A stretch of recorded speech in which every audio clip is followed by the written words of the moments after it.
Virginie Delaine, alors la médiathèque de Franck-Avienne, c'est bien sûr des livres, c'est normal pour une médiathèque, mais c'est aussi des DVD, des CD. Puis alors ce qu'on sait moins, et les panneaux qui sont derrière vous l'illustrent, c'est que vous avez un fonds patrimonial assez exceptionnel.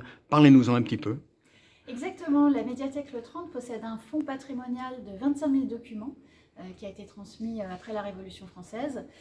Donc on a des documents du XIIe siècle à nos jours et parmi eux des pièces inédites et rares et précieuses. Accessible à tout le monde ou est-ce qu'il faut être un chercheur si on veut venir ici? Non, pas du tout, c'est accessible à tout le monde.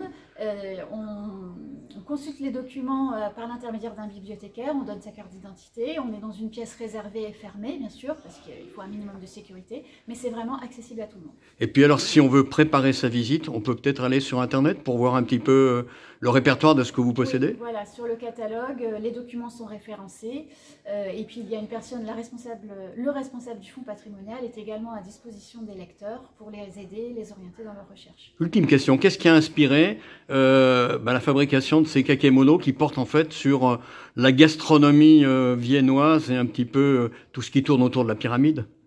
Alors, les expositions du fonds patrimonial sont réalisées tous les ans par la bibliothèque, par le responsable du fonds patrimonial. Ce sont des expositions inédites réalisées à partir du fonds possédé par la bibliothèque, enrichies de dons temporaires qui peuvent venir des archives municipales ou bien aussi de collections privées. Il y a quelques années, on a fait une exposition sur la gastronomie viennoise, parce que quand même la tradition de la gastronomie viennoise est forte, et puis le restaurant à la Pyramide est presque voisin, ainsi que l'hôtel, la formation, l'école Bellerive.